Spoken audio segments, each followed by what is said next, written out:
The Rest is Entertainment is presented by Octopus Energy. Now, can I tell you something cool that Octopus Energy do if you ring them and you have to be put on hold? Because they know who you are, they know your birthday. The hold music is the best-selling single from the year that you were 14. That's quite cool, isn't it? Yes. Well, I love this. Exactly. I've looked into it for you. Do you want to know the best-selling single in the year that you turned 14? So this would be your hold music on Octopus Energy. It is Yaz, The Only Way Is Up.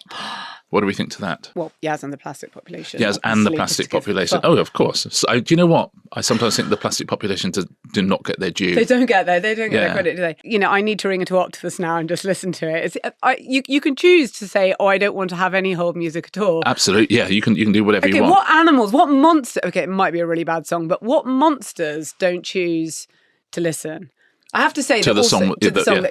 I love that they do I hope that. we're going to do this for me in another episode. But then we find out I think I'm considerably older than you, aren't I?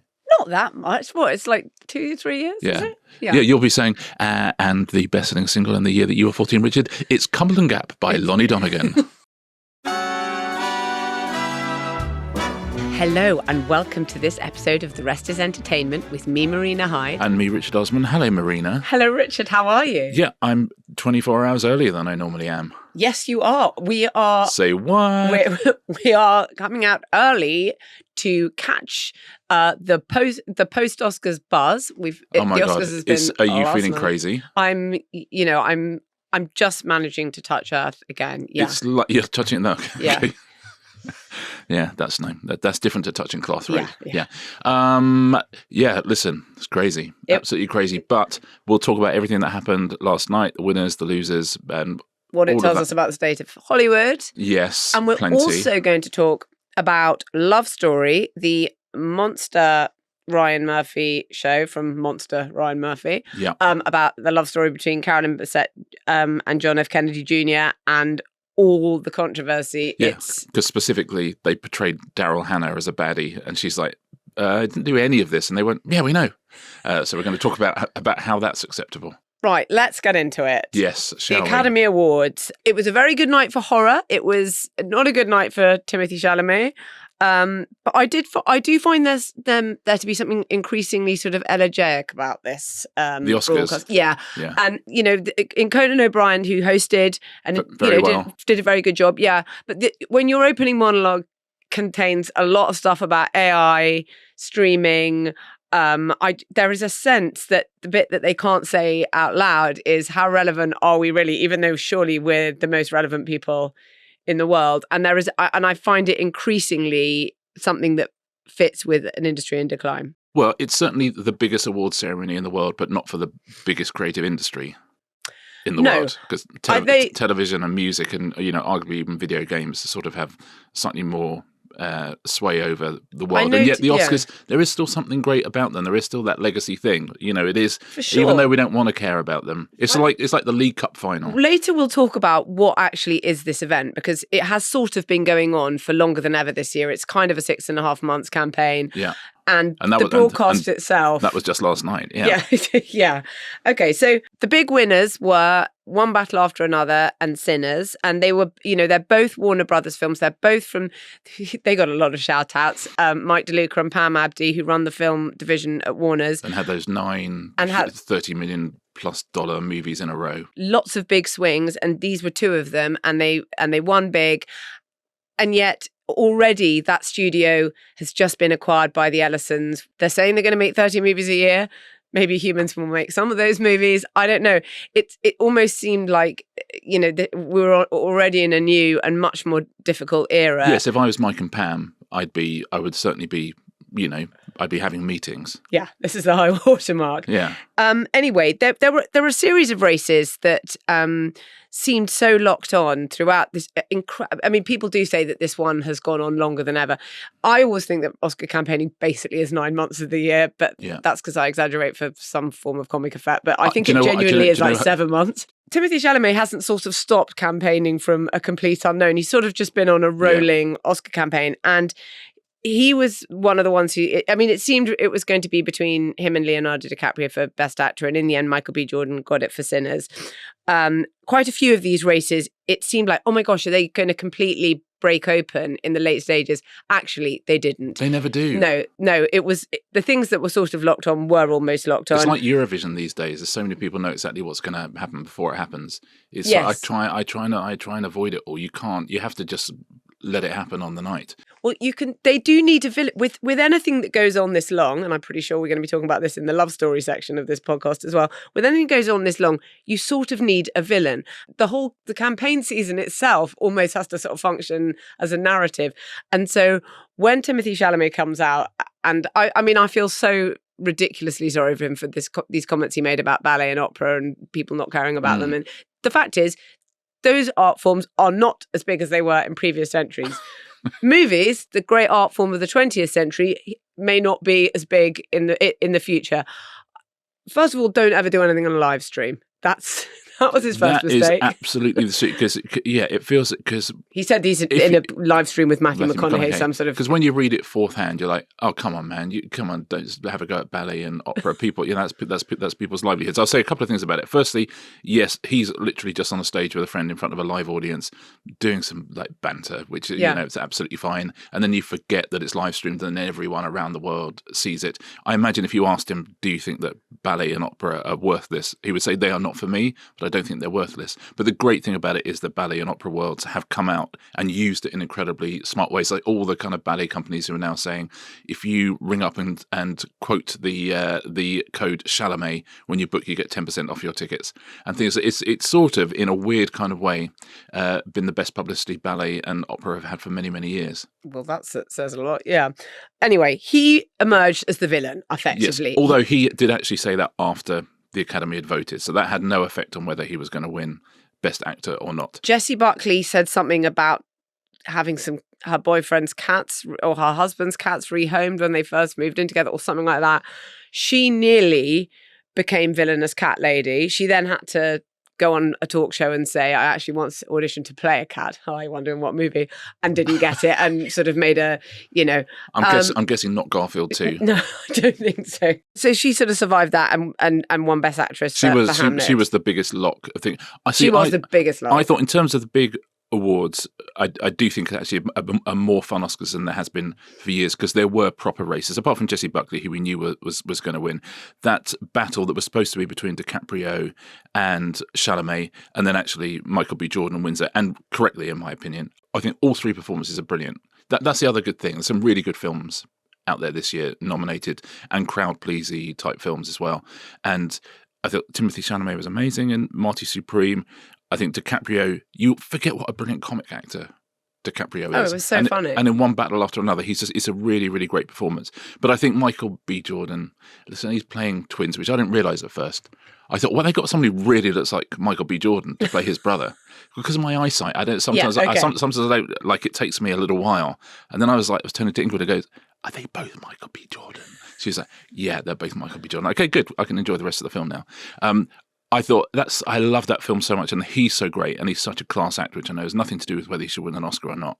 But I love we didn't know he was going to win, which is not always the case. And also the best movie, we didn't know that one battle after another was going to win. No, I sort of felt it would, and I actually felt by the end that he was for sure going to win. Can I say something that I think I said last year, but it remains a big thing for me? If you go to any music awards, music artists talk about their fans all the time. They literally talk about them all the time. They thank them all the time.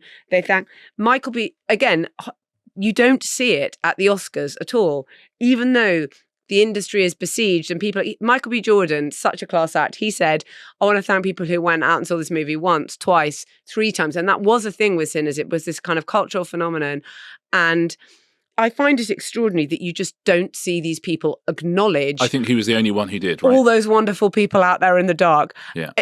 When we can see that fewer people are going to the cinema, I really think it would be time, guys, to look outwards and say thank you to the people who go.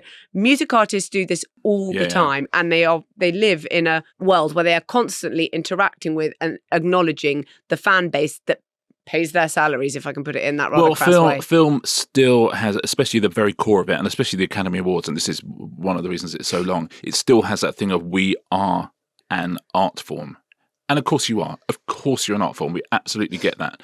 But when you're on that size of stage, when you're doing something like the Oscars, which is huge, and it's about, these mass platform films, you also have to understand we'll get to that. Not always. You are entertainment. And people don't like to be in the entertainment business. Sometimes they want to be in the art business. And at that level of Hollywood, you are in the entertainment business. And when you're in the entertainment business, it is about whether people come and see you. And you're right. He's the only person who said thank you. He's the only person who said thank you. You got a joke in the opening monologue about Ted Sarandos, who's sitting there.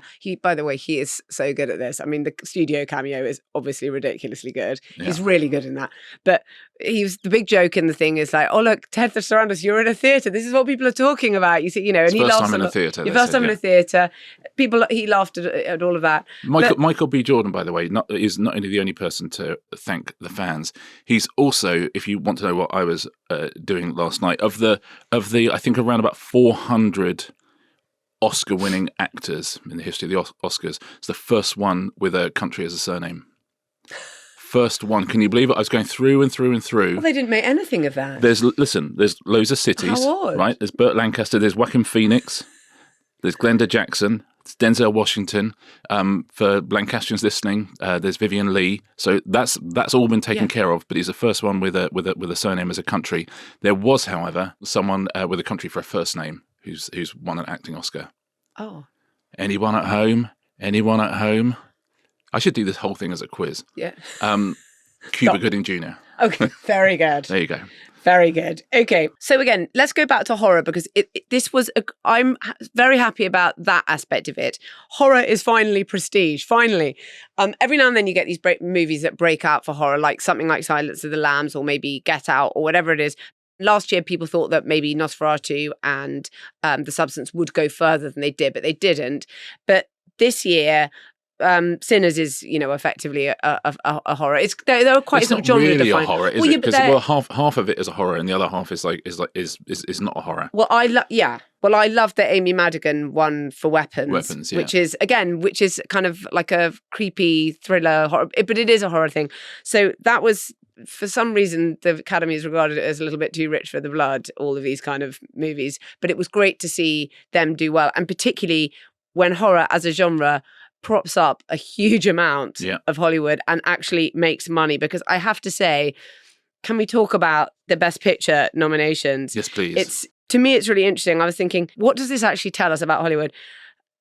Which ones earned out at the box office? Okay, so they earned their budget and the marketing. Yeah. And One Battle After Another, no. Sinners, yes. F1, just about. We don't know how much that movie cost. It probably cost more than 300 million. There's an awful lot of side bets on that, though, aren't there? Yeah. If you're in bed with Formula One and Apple, it's so unclear. Nobody's having to put their hand in their pocket. I'm giving it a yes. All right. Yeah. Secret Agent, yes. Sentimental Value, yes. Hamnet, yes. Begonia, no. Train Dreams, no. It's Netflix. Frankenstein, no. It's Netflix. So that is 4 out of the 10 nominees earned out in that first crucial window, the theatrical window, the time it's in cinemas, and 2 of those are very low budget foreign films. What does that say about, the supposedly still prime entertainment product? Well, I don't know. I don't mind that so much. And because I'm going to argue against myself now, because I was saying that thing about art and entertainment. And I do think as a human being, you have to accept you're in the entertainment business. I think it's nice, though, that as an academy, you're allowed to vote for movies that perhaps the public didn't go crazy for. Just to say, oh, by the way, maybe, like I wouldn't have watched Train Dreams without it being on that Academy Award list, and I'm very, wouldn't watch it without being on Netflix. Let's face it. Yeah, but you know what I mean. Yeah, I think that I think it's good to have something like F1 on that list because at least look, there's a big sort of tentpole movie. The trouble with Hollywood is they think that One Battle After Another is a big movie. And it isn't particular. That is still an art house movie to almost every single person who watches movies. Sinners is probably the closest thing on that list if you discount F1 to being like a tentpole movie that lots and lots of people actually were excited to go and see. One Battle Against Another. Paul Thomas Anderson. He's an art house director who can make some money, but he's not. If you ask 100 people in the street, comes from years of doing Pointless. Yeah. Who Paul Thomas Anderson is, 2 people will know. and 98 people will not know. I mean, same with Ryan Coogler, but more people will have heard of Sinners than One Battle Against Another. But, I don't mind that so much. It is just there is an absence of because there's an absence in the marketplace of your Forrest Gumps and Lord of the Rings and Titanics and these huge movies that used to win at the Oscars. Those movies have maybe we'll get that this year. We know that there are a huge number of sort of big films, and some of them are big swing films that are coming out. The trouble is most... we had it with Barbie and Oppenheimer. Yes, we did. So it is possible still. It's doable. But so much of that huge money has gone into animation sequels and still, Marvel things. And so, the money for those huge, movies, it's just not there anymore. But it's, the Oscars is sort of bigger than the films inside it, or has been for a long time. But the question is that going to continue? Can you talk a little bit about what's happening with it? It's going to go to YouTube, right? It's going to go to YouTube, which I think is... Okay, the Academy has one event, and it can sell it to anyone it likes, and it's been with ABC we show it on ITV here, but you can that lie that Conan O'Brien said again in the opening monologue, 1 billion people are watching, 1 billion people are not watching. Yeah. I mean, that's 1 in 7 of people in the entire world. It's a nonsense, and it's not true. It gets around, if it does well, it keeps getting about 19 million viewers in the US. Okay, say it gets 20 million. There are 340 million odd people in the US. Yeah, it's the equivalent of getting about 4 million people. It's the equivalent of what the BBC London 6:30 p.m. bulletin gets any given weekday in our country, okay? So what is it? Is it a broadcast at all? Because it's actually a sort of weird cultural event that, as we say, has been running for what feels like very, very, and has been running for very, very many months. There are whole newsletters that come out every week that do a lot of business on, who's up, who's down, which the big plays are, where it can see the tracking going.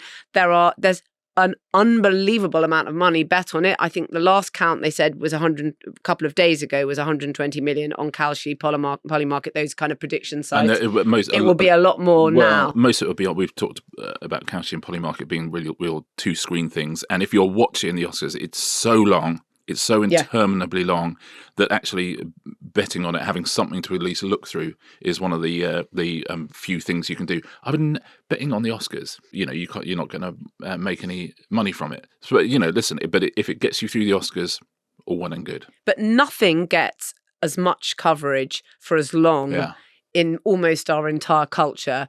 And it amounts to 20 million US viewers on a very good day. Okay, so where is the event actually happening? That's why I think it's good that they've gone to YouTube. They've gone to some of the places that the conversation, the buzz, because right now the buzz is not happening within the ceremony itself. And we've said it before, it's difficult. And the buzz is not happening on the TV stream either. Not at all. The buzz is happening around it. Yeah. And it's difficult because it's much easier when it's the Grammys or anything like that, or the Brits.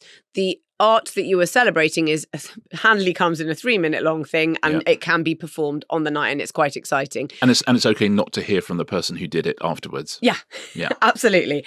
So the buzz is happening on TikTok, on Instagram, on YouTube, so they'll be able to collaborate. They've already brought in for a long time Amelia de Moldenberg, who does the red carpet things. They've tried to do things, but ultimately it feels like a very sort of 1.0 thing still, this long telecast, and it will be much better to see what they can do with it. Since they only have this one thing, I don't think everyone putting all their content on YouTube is a great idea, but for the Academy, who have one shop front, they may as well. Because also, and this is the reason it's so long, and this is the reason why something has to be done, is because there's so many stakeholders in the Oscars.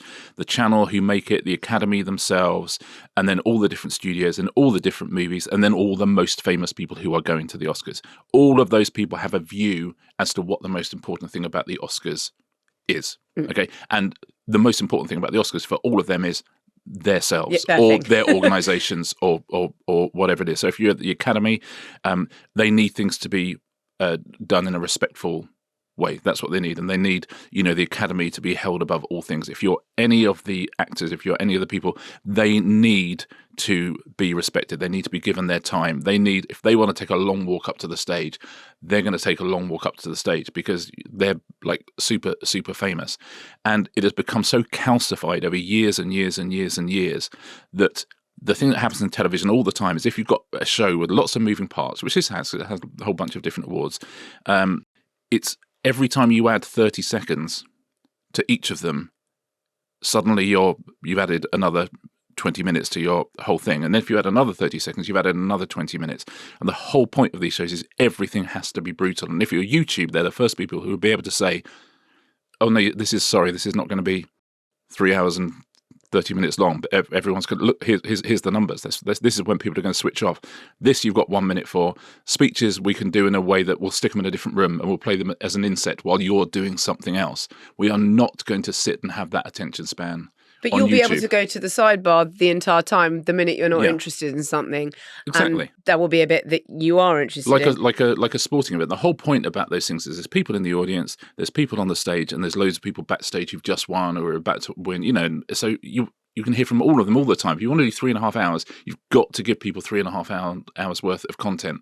And if you looked at that, maybe you've got an hour and 50 of content in 3.5 hours, and it's just that's not going to wash with people. But I think it's because when you've done something for so long and there's so much money and so much art and prestige and ego involved, nobody wants to give away their 30 seconds. Nobody does. And if everyone wants to keep their 30 seconds, then it's really, really long. So hopefully YouTube will be able to say, we do this quickly now. We do it multi-camera, we do it multi-site, we do it, multi-feed, and we're going to absolutely race through it. And then if you want to do a 7-minute speech, by all means do it, and then look at your numbers the next day to see if anyone had migrated backstage or if anyone was at the kind of watch-along party. If your agent is worth anything, they will find a way of burying and hiding those numbers for you so that you never find out that actually people don't care about this stuff. No, but your agent is getting thanked in your speech, and your agent will see those numbers. So your agent knows if you give a 7-minute speech, I know they can't give long speeches now, but if you give a long speech nobody is watching, if you give a really cracking, funny 30-second speech with one absolute big soundbite in the middle of it, everyone's going to watch it. It's going to be clipped everywhere, and everyone's going to hear their name. That's the key. I think it will shake it up in a way that it definitely needs to be. Something we talked about last year, and sadly we have to talk about it each year because it does matter. What tells the biggest truth is what advertising is bought in supposedly this event where, everybody's watching. There was one movie, yet again, one upcoming movie, Project Hail Mary, the thing where, for reasons not at all clear in the trailer, Ryan Gosling is going to space. I will watch it next weekend. So it does look great, to be fair. I'll have a look. That's one advert for a film about to come into cinemas. There's lots of adverts for things on streaming. There's lots of TV adverts. And by the way, there's no adverts from the big tech companies. So during the Super Bowl, which something that people actually do care about and watch, a lot of people watch that. A lot of people watch it, and people who don't like the thing that it is about, which is American football, they will still watch the Super Bowl. That had all of the, your AI companies and the people with all the money. And on the Oscars, no, they're not spending that. That it's not an audience that they're particularly interested in. Maybe they try and keep them out. We just don't know. But they'll certainly be having a few adverts from, what's the Google, Gemini AI next time, won't they? Oh, because once it's on YouTube, I think they will be. Yes, no, that's true. But yes, but I think they are sort of kept out. And the people who are watching, I can assure you, are 20 million movie fans, people who have gone out and bought the tickets. So thank them more. Let it not just be Michael B. Jordan's job to thank the people who actually go and leave their house and pay to see things. But also, maybe you'd like to advertise some upcoming attractions to them. Or why are you advertising things that are on streaming? Even during the ceremony, turn it into a celebration of movies, and don't it's you can't have the orchestral sting, lighting change. It's desiccated, isn't it? It is old and boring. But of course it is, by the way, because that's how my generation grew up making those shows. You want to. The idea of it is you make it grand. The idea of it is you do have these incredible lighting changes, and you do have these incredible orchestral stings, because that was the language of television, and you wanted it better than anyone else. And often better means longer. And so you can see why it got that way. But there is a new generation who watch television differently, and you are in the business of storytelling. And by the way, there will be lots of people behind the scenes at the Oscars who know this. But because of that idea, there are so many stakeholders, it's going to take them a couple of years really to persuade people that maybe they, if you have to persuade a room of people my age that you have to make it quicker and you can lose X, Y, or Z, that takes a couple of years, I would say. But, you could see the Oscars being unbelievable entertainment, absolutely full of clips, absolutely full of upcoming things, absolutely full of outtakes, full of, little remixes of movies, actors talking to each other, behind the scenes, the sort of stuff that people have shown you time and time and time again they want to watch. That's the stuff about movies they want to watch. And I know you want to make it feel incredibly blue chip and incredibly important. And you do have to do that. That's a balance you have to strike. But you do not do that by making it 3.5 hours long. I think they know that. I think they know that by now. But the Oscars could be unbelievable. I think they don't know what to... I mean, honestly, that's what I said at the start of this. I find it an elegiac event to a huge extent. It is... They are not quite sure what to do. And for many years, even though lots of the Best Picture nomination, nobody had really seen them and all of those sorts of things... and there was a sort of bombast to it all. I didn't detect that at all this year. It's like they now know. They can't say the bit about irrelevance out loud. But my God, it hung over it. It really did. And I feel that it is there in the room now and people know and they don't really know what to do about it. So it is going to take some quite significant disruption. They've got a great host, by the way, now. Conan, you could take straight to YouTube and would be absolutely accepted. I like the cold open, the weapon stuff. That was great. That was great. As you say, Amelia de Moldenberg, absolutely, that's a YouTube native. Yeah. All the pieces are in place for someone just to go, we are absolutely, the running order that we start from each year and we fill in the gaps. We get rid of that running order this year. We just do it. We're going to do it completely differently. And you would think that maybe the YouTube move will be when they can do that. The big thing I was thinking about, because of Wunmi Masako, and this is I haven't seen a lot written about this, certainly in the American trades, is whether there have been more actors who've appeared in Casualty who've been nominated for Academy Awards or more actors who've appeared on the bill. Why wasn't there a whole section? I haven't seen it at all, but I've done that. I've run the numbers. Of course. You'll be absolutely delighted to hear. You surprise me. Yeah. So people who appeared on the bill have been nominated for Oscars and won some of them. Olivia Colman has been on the bill. Yeah. Pete Postlethwaite, Wunmi Masako, who I thought was amazing in Wonderful. Sinners. Ron Moody, who was nominated for his role as Fagin, he's been on the bill. Daniel Kaluuya and Keira Knightley. So they've got 6 on the bill. Casualty. Okay. Well, Brenda Fricker, who of course was big on Casualty for a long time and then won the Oscar for My Left Foot. Kate Winslet, Orlando Bloom, Emily Watson, Riz Ahmed. So we've got 5 there. Don't forget we had 6 on the bill. Yeah. So we've got 5. But there are 2 people who've been on the bill who've also been on Casualty.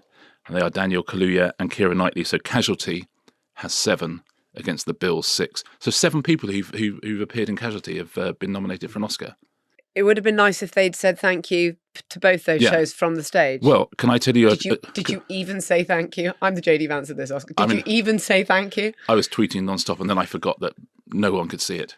I'll tell you the show that's coming up on the rails, though. They've only got 2 at the moment, and that's Silent Witness. So Silent Witness has got Cumberbatch and Daniel Kaluuya, who's doing a lot of... Daniel, thank you, doing a lot of heavy lifting. But... also in the Silent Witness, as you can imagine, all of these, I had to look through to check that a couple of these hadn't ever been nominated. Idris Elba's been in it. Jodie Comer has been in it. Daisy Ridley, Nicholas Hoult, they've all been in Silent Witness. So you would think maybe they could give Casualty a run for their money. But Casualty keeps going. Yeah. Yeah. But that feels to me like a real missed opportunity for Kalshi, for Polymarket, for Conan. I mean, I would have done almost all of the, I would have done almost all the monologue about Silent Witness, Casualty, and the bill, and then my closing remarks would have been about Michael B. Jordan being having a surname as a country, and that's how I would have done it. And YouTube, you have made available. A come and get me plea today for hosting duties in the future. Can you imagine anyone less suited to doing the Oscars on YouTube? It is me. That's all. Can I just say that I find this very interesting? You'd be saying that is all I'd be doing. I've done I'm not even going to go into this, but people with middle initials in their names as well. But I cannot because listen, I know it's Monday morning, everybody, and we all have lives. My favourite fact though is Michael B. Jordan is the first person to win an Oscar for playing multiple roles since Lee Marvin in Cat Ballou. And yes, I double checked, and Eddie Murphy did not win an Oscar for Norbert. Robbed, absolutely robbed. So congratulations to Sinners. If you were choosing the best picture winner, what would you have gone for? It's never going to win. I absolutely loved The Secret Agent. Yes. You know what?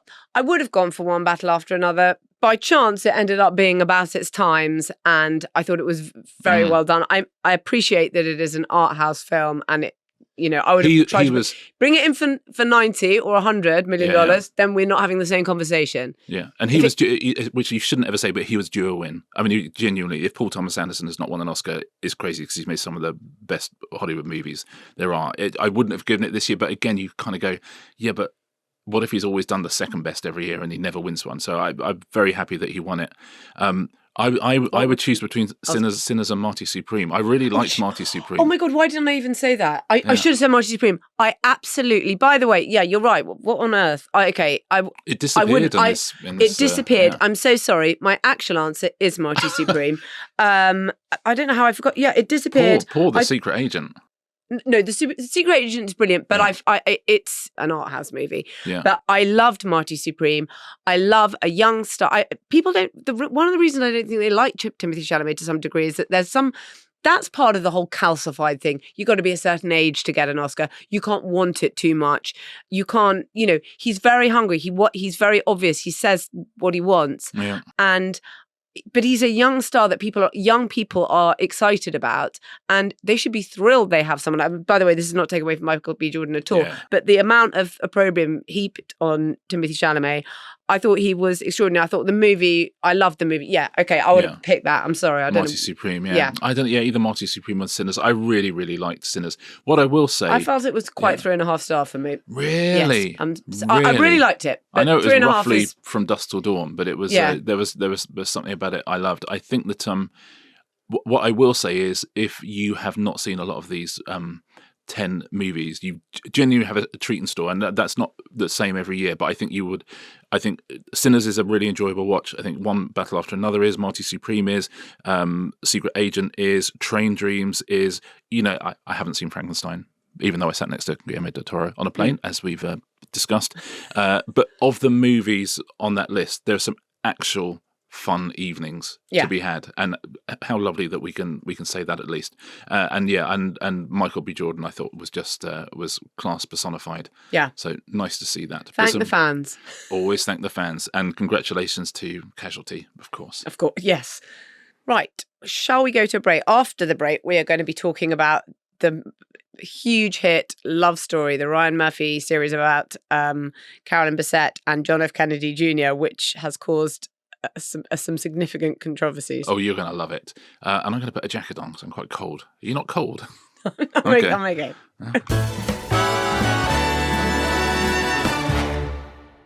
This episode is brought to you by Bumble. Now, Richard, people get very nervous before sending the first message on dating apps. Your finger hovers over the phone screen thinking, am I actually going to do this? Yeah, they debate if the person is who they say they are and if replying is going to feel comfortable or mildly stressful. But Bumble's photo, number and ID verification makes it much clearer who is behind the profile, giving you the subtle reassurance that lowers the stakes of sending the first hey. And when that pressure drops, something interesting happens. Profiles become more relaxed, more specific, and way more human. And the conversation just starts to flow. This is why Bumble is an app people trust, the one friends recommend, because safety and confidence are what lets real connection happen in the first place. So show more of the real you on Bumble.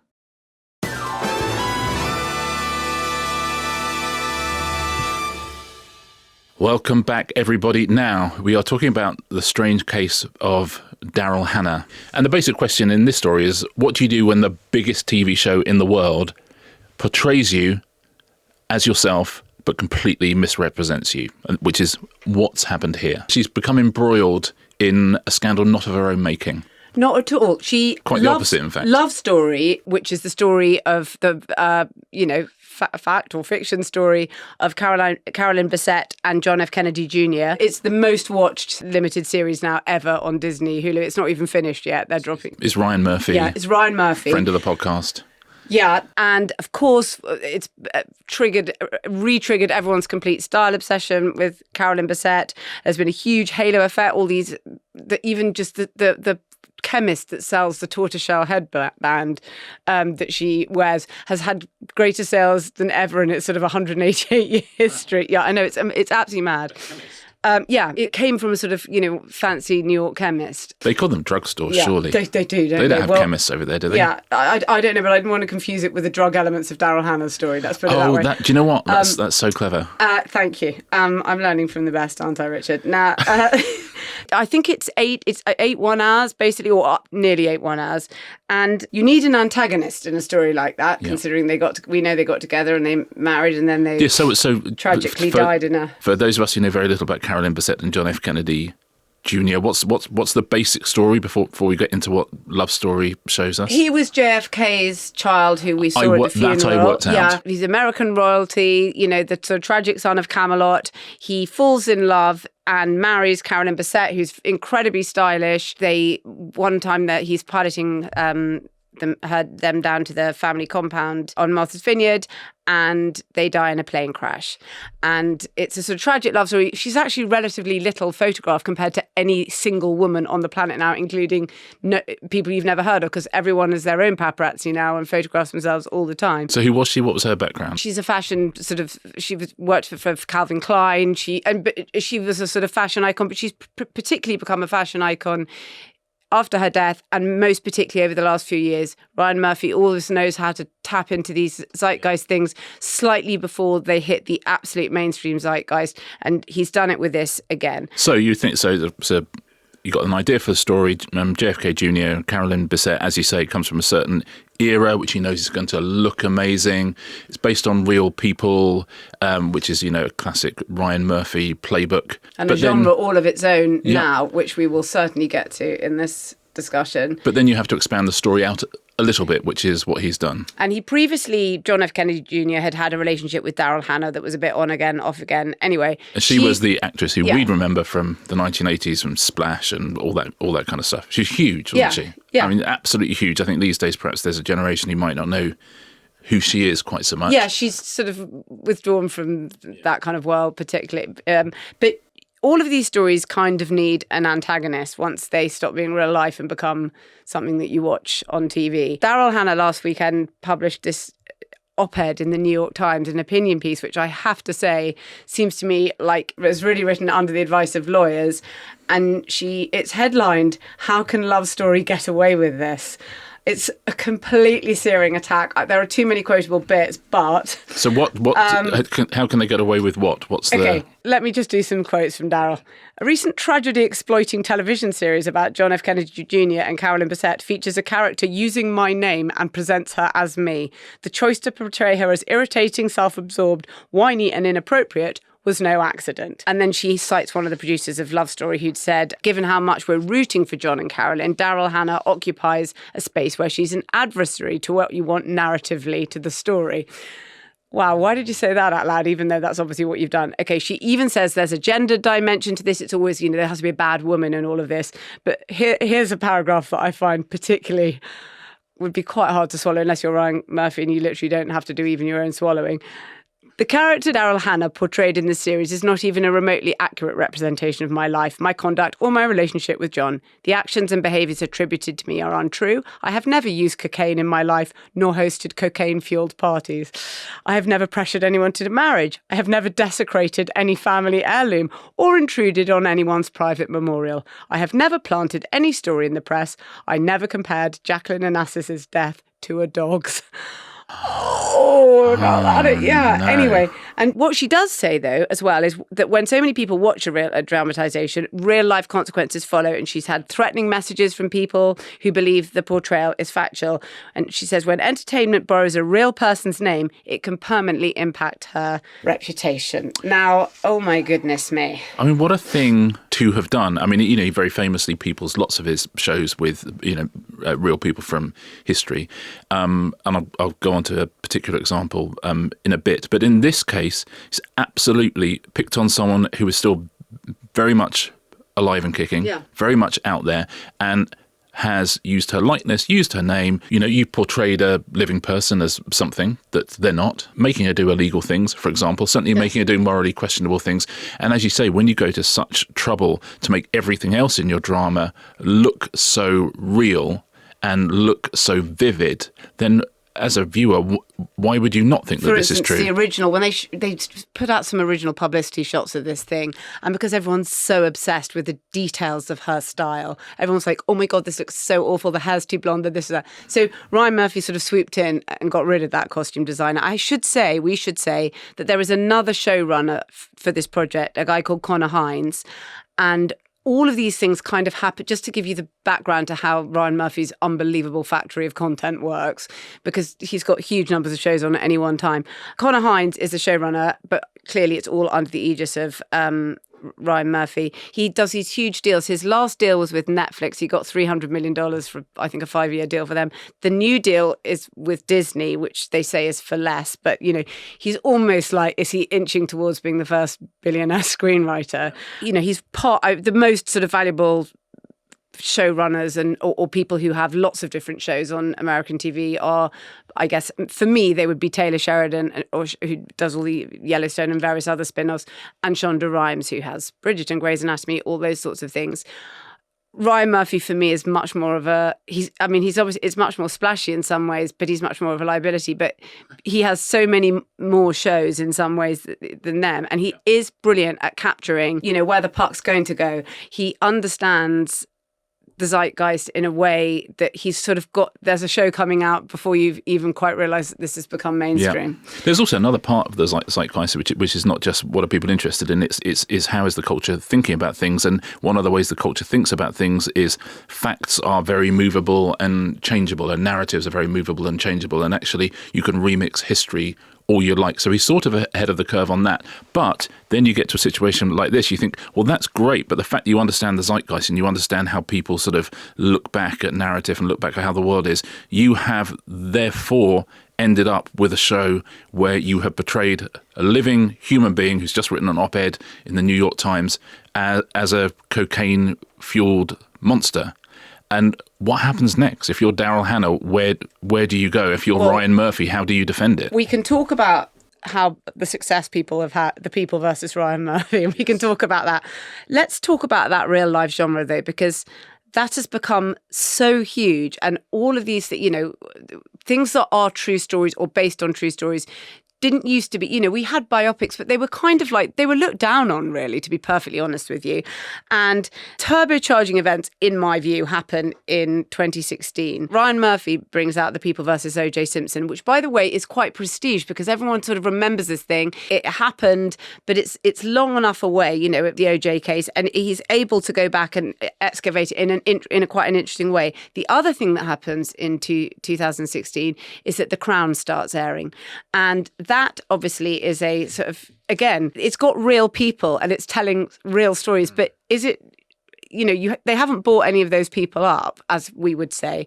The Crown grew out of The Queen and even out of The Deal, both of which were actually directed by Stephen Frears. And I've talked to him a lot about using real people. He's done lots of things that use real people. The Norman Scott Still Alive, he did the Jeremy Thorpe Very British Scandal quiz about the coughing major, all those sort of things. So he's very, he says normally you have to sort of sit down and talk to people and say, ultimately, we are making a sort of piece of art here as well. So it may not be, but equally, people do sometimes feel reduced. In The Lost King, the one about the finding of the Richard III in the car park, the university professor has successfully won some money for being made to look like he was just a sort of sexist person who didn't care about the woman who eventually did find Richard And this is the thing, I mean, what's behind all of this is any screenwriter will tell you, any channel will tell you, people's lives are not lived in the order of a movie. We tend not to live our life with a neat first act, second act, third act, with inciting incidents and beats happening exactly when we want them and adversaries popping up where we want them and a clear delineation between good and evil. So whatever story you're telling, be that entirely fictional or, a mixture of both, you are always manipulating people's emotions. You're always manipulating the order of events and making sure that things happen in the exact order that's going to give an audience the most satisfaction. So that's how you write any screenplay, any book, with obvious exceptions.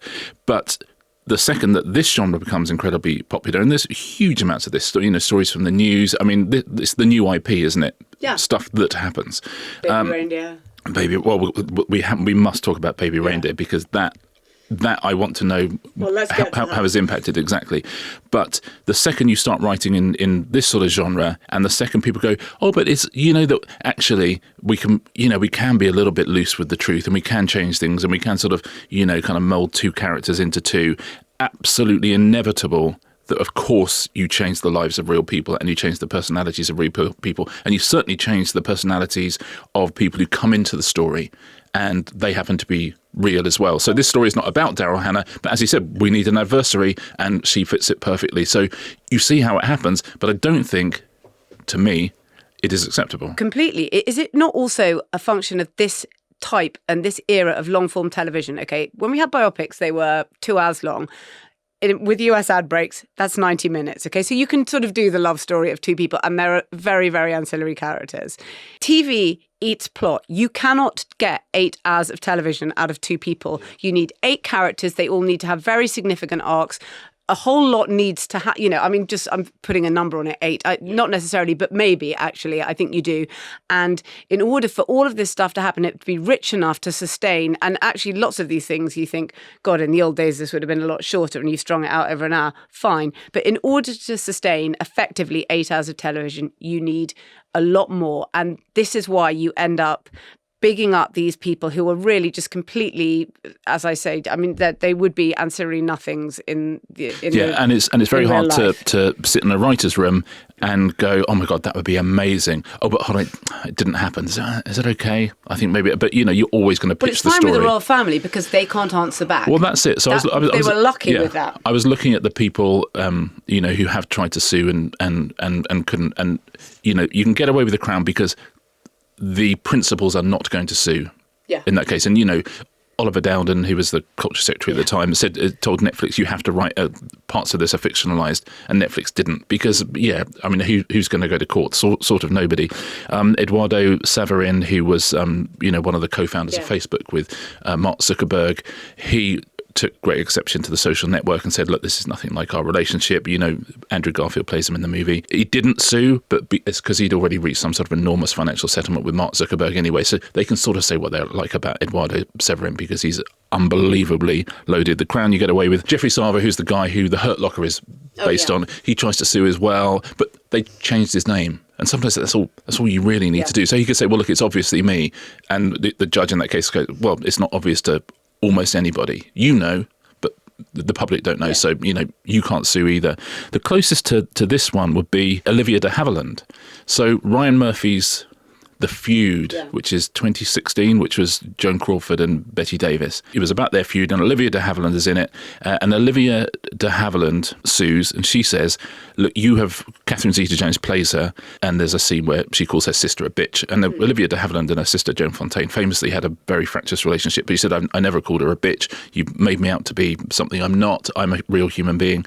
She was 101 years old at the time where she sued, lived till 104, Olivia de Havilland. What a gal. She was... See, Ryan Murphy's thinking with that, every single person in this is no longer with us. Sinatra's in it. There's loads of people in that. But, no one can sue. I can tell this story.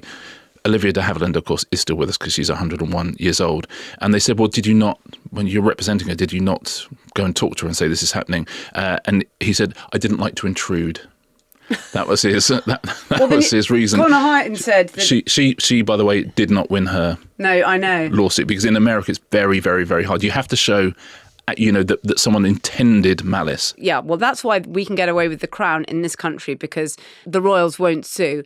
Anyone else, it is very, very difficult, and you can sue for libel. But Connor Hyde said, who's the showrunner of Love Story, said that they didn't want to talk to the Kennedys because it allowed them to be objective. So they're always doing this. I tell you who has had success, but this is ages ago as well. And by the way, this is quite a good precedent, though, because this was in 2013. VH1, that takes you back, which was at the time owned by Viacom. Again, that takes you back, one of the many previous owners of Paramount. Perry Reed, who was nicknamed Pebble, she was a manager of TLC. And they did a biopic of TLC, the girl band, and it was called Crazy Sexy Cool, which was also the name of one of their albums. But she managed them in the early 90s, and they portrayed her as completely sort of manipulative and villainous and someone who withheld all the money from them and all of this. She sued Viacom for absolute years. She asked for $40 million. I don't know what she got because she settled, and it's never, ever been revealed what she got, but she would have got a lot for that. So there is that. A comparable case, maybe Rachel de la Rose. She was the Vanity Fair journalist who's shown as Anna Delvey, the sort of scammer's friend, and then she sort of falls out with her in Inventing Anna, Netflix's series about that. Now, she did sue, and she settled with Netflix for quite a significant amount. There's Albert Friedman, who was the TV producer who's portrayed on Quiz Show and portrayed as being part of the scandal. Yes. And he sued. There's Vincent DeSimone, who was one of the lawyers in the Reuben Carter case. So in that movie Hurricane, he is shown as deliberately using falsified evidence. So in both those cases, they won. It's very, very, very hard, and I've looked everywhere to find anyone who's won. But of the few cases where they have won, is where people have been deliberately named as themselves, and they've been shown doing something illegal, which they can prove they did not do. Well, I mean, that's why Baby Reindeer. The character that Martha, the stalker, is based on, who's played by Jessica Gunney. Well, the actual person that Martha, the character, is based on. Yeah, the actual person, I'm afraid his name is now so ubiquitous that I forgot that the character was called Martha. She is suing Netflix for, I can't remember, it's more than 100 million. It's a huge amount of money. Okay, she's not going to get that. But they've allowed this case to proceed. At every point they could have stopped it through the American courts. Netflix will settle with her, I think. If they don't, then I'm wrong. But my feeling is they will settle with her, and she will get a lot of money, like a lot of money. And you know what? It's because they say that she goes to prison at the end of it, and that doesn't happen, and they've made her identifiable. And a large part of the marketing for that show is this is a true story.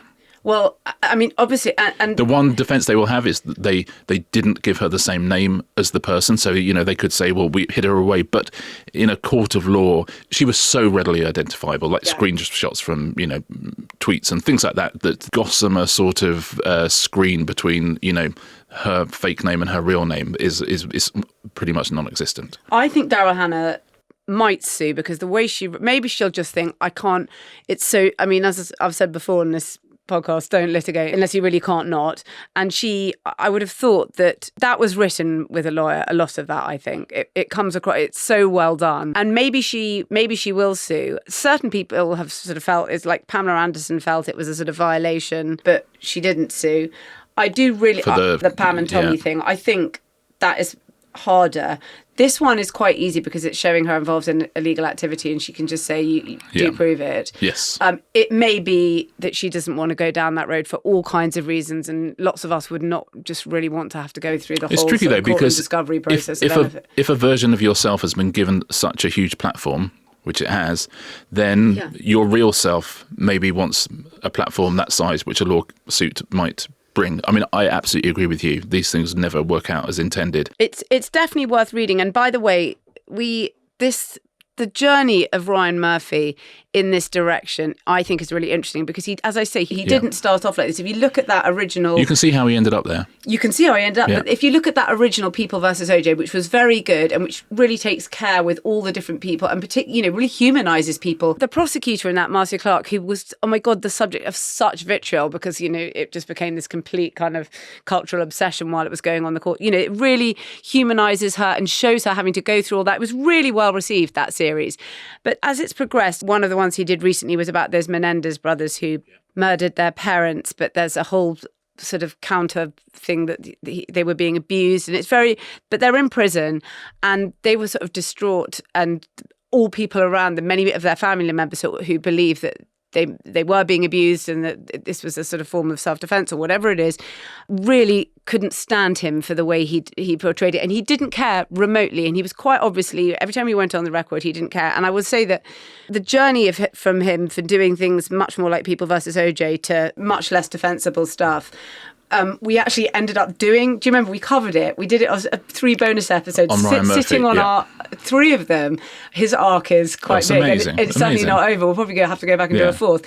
But there are 3 bonus episodes sitting on our archive about that, because I think that's been such a journey for him. Yeah. And he's really gone over to the dark side. But the problem is he's so talented that if he tells your story, then a lot of people will watch it. Certainly if he said, Marina, I'm going to do your life story, you would be like, this is a nightmare, because it's going to be the worst big thing in the world, and you're going to have no control over it at all. No, he's not certainly not going to come to me about my life story. I mean, that's the last thing he'd want to do. You never know. It really gets in the way. Although if he hears this. But he doesn't want to, as we've said, they don't want to go to the people who are involved because it gets in the way of their much clearer vision as to what actually happened. So anyway, I think that's sort of one to watch. Maybe she'll sue. Yeah, but certainly the person I'm more interested in is the Baby Reindeer. Well, we'll keep an eye on that one because that's continuing to go through the courts. Yeah. I don't think you'll ever get a day in court because that will be settled, but yeah, then somebody will become a millionaire. That would be an interesting story as well. I mean, it really would. There's a documentary. Series 2. I mean, Netflix probably won't make it. Actually, they probably would. That's the way our culture's going. Netflix will say either you could be 20 million or you can have 15 million plus your own documentary about how you spend that 15 million. But we are seeing more and more of it, I think, in the end, with all of these things, because real life, or supposed real life, has become this absolute runaway genre, and it's regarded, just by saying this is a true story, or this is based on a true story, gives you a massive viewership bump just by claiming that. Yeah, I'd like to see what Daryl Hannah does next, certainly, and we wish her very, very, very well, and I hope she can get her story amplified as much as possible, because that must feel powerless. Any recommendations, Richard? Yes, I want to recommend the 3-part documentary on Channel 4 about Tony Blair, which I thought was fascinating. Really, really interesting. Tony Blair talks. You don't always get as much as you want out of him. Alastair Campbell talks. Almost everyone involved talks. Bill Clinton talks. So they got really, really good access to people. Jeremy Corbyn talks about, and it's all, it's kind of the rise of Tony Blair, then Iraq, and then the post-Iraq. But it's really beautifully made by 72 Films, David Glover and his team. And it's just one of those things, again, that doesn't hammer home what you should think. It asks questions, it puts the camera in people's faces, it lets them answer at length and lets you make your own mind up about what you think, which I've found incredibly refreshing. Documentary not commissioned by its own subject, Richard. I know, right? Could it catch on again, please? Wow. But also, like someone agreeing to do a documentary made by someone else they didn't have creative control over. Could that catch on? How about you? I would like to recommend The Last Kings of Hollywood by Paul Fisher, which I think came out last week, which is a book about Steven Spielberg, Francis Ford Coppola and George Lucas. Oh my God, it's so well done. It's some of the stuff is sort of covered in Easy Riders, Raging Bulls, but if you're interested at all in that period, he's talked to so many people. It's beautifully written. The story is, it's so interesting to think of how these guys, they were the absolute anti-Hollywood. They set out to be anti-Hollywood. They kind of make their first films as sort of these weird tone poems. They wonder if they can continue to do that and retain their integrity and just kind of be outside of the whole system. And yet each of them makes the most successful film of all time. Coppola makes The Godfather, then it's Jaws, then it's Star Wars. And it's interesting how they sort of diverge. Spielberg and Lucas become obviously the most commercial possible filmmakers you can possibly imagine. And yet Lucas doesn't even really want to make films anymore, you can see. And Coppola he can't quite, he is the soul of the true artist, really. It is so well written and it's so interesting. The stories and some of the details are just amazing. Perfect read for Oscars week as well. Oh, yeah, it's a really good read. I loved it. And that's The Last Kings of Hollywood by Paul Fisher. Excellent. Thursday, we will have a Q&A episode. Thank you very much, by the way, for all your feedback on the Tim Davie, the DG of BBC, for our Q&A with him. And thank you for your questions with that as well.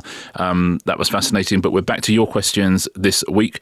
And for our subscribers, for our members, we have the second part of The Village People. The second part is such an insane story. Anyway, if you want the first part was great. Yeah, it takes an even weirder turn. Yeah. If you want to be a member and sign up for ad-free listening and so on, and the bonus episodes, it's therestusentertainment.com. Otherwise, we'll see you on Thursday. See you on Thursday.